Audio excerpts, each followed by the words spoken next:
Evening everyone. So second part নিয়ে আমি চলে এসেছি যে শান্তিনিকেতন আনন্দ রিসর্টের যেটা সীমাদির অ্যানিভার্সারি পার্টিতে আমরা সবাই মিলে গেছিলাম।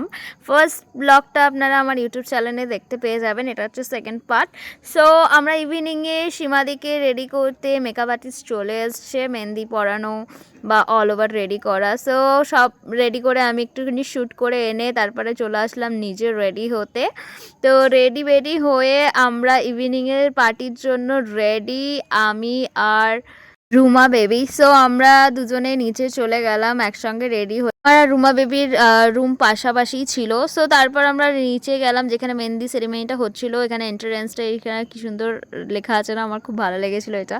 সো যাই হোক, তারপর আমরা মেহেন্দি সেরিমনি হলটাতে ঢুকলাম। সো তারপরে এখানে আদিরাকে বসিয়ে আমি একটুখানি সীমাদি শ্যুটটা করে নিলাম আর কয়েকটা ফটো তুলে নিলাম। তারপরে আমাদের কাপল কোশ্চেন शुरू হলো, ঠিক আছে, মানে गेम शो। সো তোমরা একটু এনজয় করো, চলো। लेजी कौन है जो कोई काम नहीं करना चाहते हैं?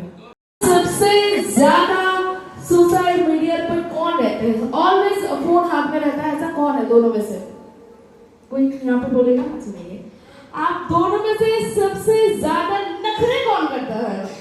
मामा हाथ उठाओ। हाथ ऊपर करना होगा। তো এক এক করে কিউট কিউট কাপলদের কোশ্চেন সেরিমনি চলছিল, তারপর ডান্স, খুব মজা হচ্ছিল। আর পাশে এখানে মেহেন্দি পড়া চলছিল। আমি অ্যাকচুয়ালি মেহেন্দি পরতে একদমই ভালোবাসি না, কিন্তু তানিয়া মানে যে মেহেন্দি পড়া ছিল মেয়েটা, সো খুবই সুইট। ও আমাকে বললো যে পূজাদি প্লিজ তুমি একটু পড়ো। আমি বললাম ওকে ঠিক আছে, তুমি আমাকে আধিরার নামটাই লিখে দাও, মানে আমার মেন নামটা, কেন কি আমি সেভাবে মেহেন্দি অত পড়তে ভালোবাসি না, ঠিক আছে। সো আমার খুব সুন্দর করে আধিরার নামটা আমার হাতে ড্র করে দিয়েছে। আমার তো খুব ভালো লেগেছে, ফার্স্ট টাইম আমি লাইফে কারোর নাম আমি হাতে লিখিয়েছি, সেটা হচ্ছে আমার মেন নাম। সো যাই হোক, এটা আমার খুবই ভালো লেগেছে। আর আমার আদিরা হয়তো ইন ফিউচার বড় হয়ে ওরও ভালো লাগবে। দেখো কত সুইট লাগছে। আর সত্যি জানি আমার মেয়েটা খুবই ভালো, আমার তো ওর সঙ্গে বন্ধুত্ব করে খুবই ভালো লেগেছে। আর দেখো আমার আদিরার নাম, ওয়াও।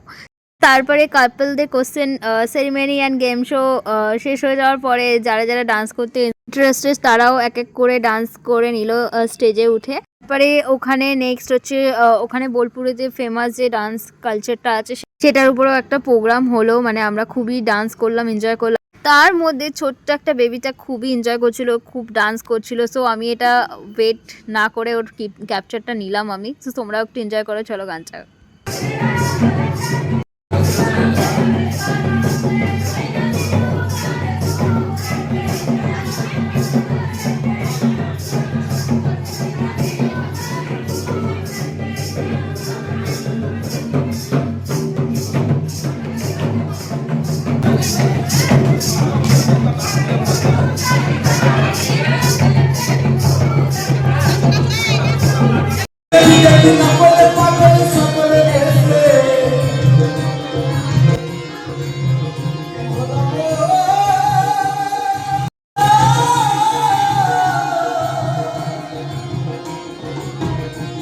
প্রোগ্রাম দেখতে দেখতে পেয়ে গেছিলো আমার খিদে, তারপর আমি চলে গেলাম একটু স্ন্যাক্স খেতে।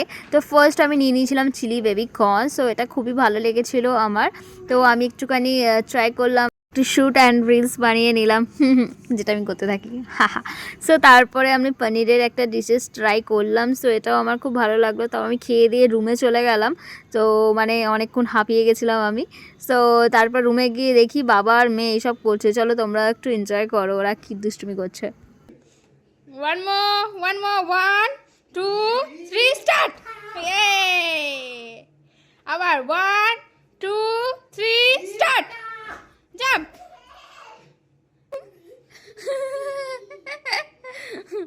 Adira pagla geche. 1, 2, 3, jump! 1, 2, 3, jump!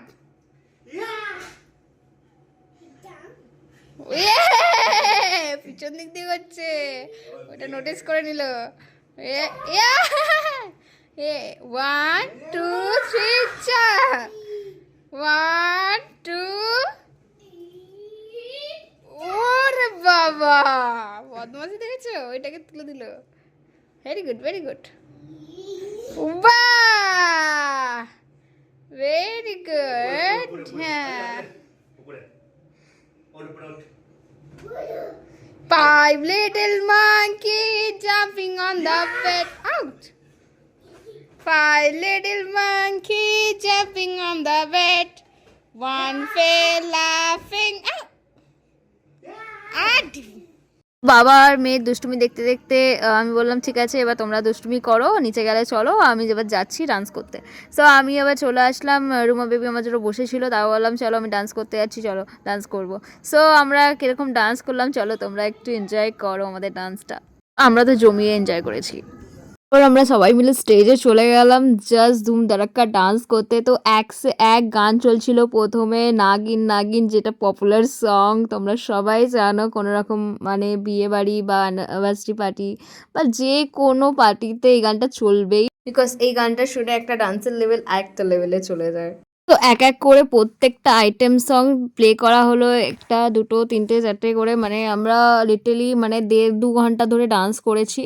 তো আমি এতক্ষণ ডান্স করছিলাম, আদিরা মানে ওর মা যা করবে ওর সেটা করতে হবে। তো মা ডান্স করছে, ও আর সবার ভিতরে যেতে পারছে না, পাশেই ডান্স করছিলো। তারপর আমি মিডিলে নিয়ে আসলাম যে তুমি মিডিলে বসে ডান্স করো। তো এক এক করে আমরা সবাই ডান্স করে হাঁপিয়ে গেছিলাম। তো লাস্ট আমাদের সং ছিল কলকাতা রসগোল্লা, সেটা কমপ্লিট করার পরে আমরা সবাই চলে গেছিলাম ডিনার করতে এক এক করে। সো আমি আমার ডিনার নিয়ে বসে পড়েছিলাম টেবিলে, মানে ডিনার টেবিলে। আর এনাদের সঙ্গে আমার পরিচয় হয়ে আমার খুব ভালো লেগেছে। এনারা হচ্ছে সীমাদির রিলেটিভ হয়, বাট এখন আমারও রিলেটিভ, তাই না? তো যাই হোক, খুব ভালো, আমার অনেক অনেক ভালো ভালো বন্ধু পেয়েছি আমি ওখানে গিয়ে। তো যাই হোক, তারপর আমি ফার্স্ট স্যুপ দিয়ে স্টার্ট করি। ওখানে স্যুপটা আমার সব থেকে বেশি ভালো লেগেছে। সকাল বিকাল যখনই খাবার খেতে গেছি আমি স্যুপটা আগে নিয়েছি, আর বাকি খাবারগুলো ট্রাই করেছি জাস্ট ফর টেস্টের জন্য, যে কখন কী কীরকম কী বানিয়েছে তার জন্য। সো আদিরার পাপা আমি একই প্লেটে খাবার নিয়ে নিয়েছিলাম। আদিরা পাপা বললো তুমি তো বেশি খাবে না, তুমি যেটা খাবে খাও, বাকিটা রেখে দাও, আমি খেয়ে নেবো। আদিরা পাপা বললো সব যদি মেহেন্দির দিন ডান্স করে নাও, কালকে হচ্ছে হলদি পার্টি আছে, তারপর বিকেলবেলা অ্যানিভার্সারি পার্টি আছে, তখন ওখানে নাচ করবে না তুমি? তো এত লেট করলে ঘুমাবে কখন আর উঠবে কখন? আমি বললাম হ্যাঁ ঠিকই তো বলছে। তাড়াতাড়ি করে আমি ফিনিশ করে নিলাম আমার ডিনারটা, তারপর আমি চলে গেলাম আমার রুমে ঘুমাতে। সো ফ্রেন্ডস, আজকে ব্লগটা এই পর্যন্ত। আবার নেক্সট থার্ড পার্টে তোমাদের সঙ্গে দেখা হচ্ছে। Bye bye everyone, love you, tata.